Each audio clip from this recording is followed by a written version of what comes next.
आणि मग कसं ते लंगोट निसटलं इथपर्यंत जर तुम्ही दाखवत असाल तर म्हणजे दिस इज टू मच ना.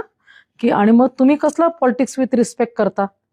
असं काही नाहीये. तुम्ही बोलताय का नाही, तुम्ही करताय का? आणि म्हणून मला असं वाटतं की कालच्या ज्या काही त्यांची जी काही भाऊक पोस्ट होती, पहिलं भाषण माझं झालं आणि नंतर ते भाषणाला उठले आणि येऊन तिथे माफी मागून गेले.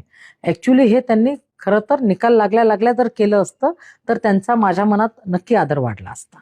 कशासाठी मानायचे? कशासाठी मानायचे आभार? अजिसृष्टी करताय म्हणून?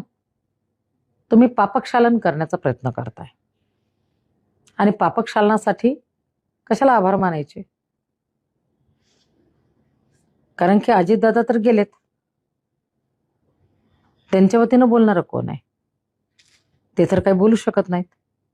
तुम्ही अजितसृष्टी करता. कुणाच्या पैशातनं करता? महापालिकेच्या पैशातनं. हे शहर अजितदादांनी घडवलेलं आहे. या शहरातले नागरिक ठरवतील. अजितदादा मोठे नेते आहेत, करदाते नागरिक आहेत, अनेक चांगले नेते या शहरामध्ये आहेत. तुम्ही लक्ष्मण भाऊंचं घ्या ना. लक्ष्मण भाऊंना, विलास लांडे पाटलांना यांना सुद्धा अजितदादाच्या तालमीतच तयार झालेली माणसं आहेत. हे कधी वाईट बोललेलं आठवतं का हो तुम्हाला? लक्ष्मण भाऊ पण आता हयात नाहीयेत.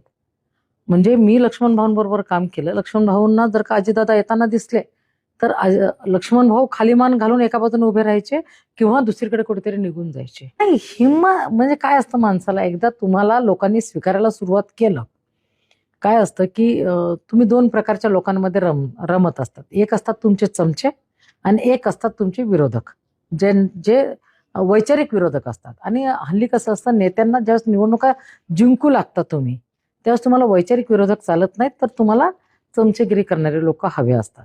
आणि म्हणून ही हिंमत वाढते. दोन्ही राष्ट्रवादी एकत्र याव्यात असं वाटतं का? तुमचं मत काय आहे? खूप मनापासून वाटतं. आता तर एकत्र आलंच पाहिजे. काळाची गरज आहे.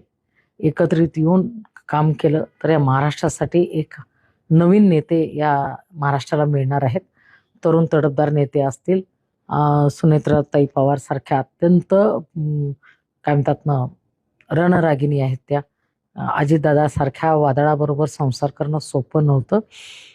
ज्या व्यक्तीने स्वतःला लोकांच्या सेवेत 12 महिने 24 तास वाहून घेतलेलं होतं, अशा व्यक्तीबरोबर संसार करत राहणं सोपं नाही आहे. आणि त्यांना बाळकडू काय त्यांच्या त्या माहेरातनं पण राजकीय पार्श्वभूमीतल्याच आहेत.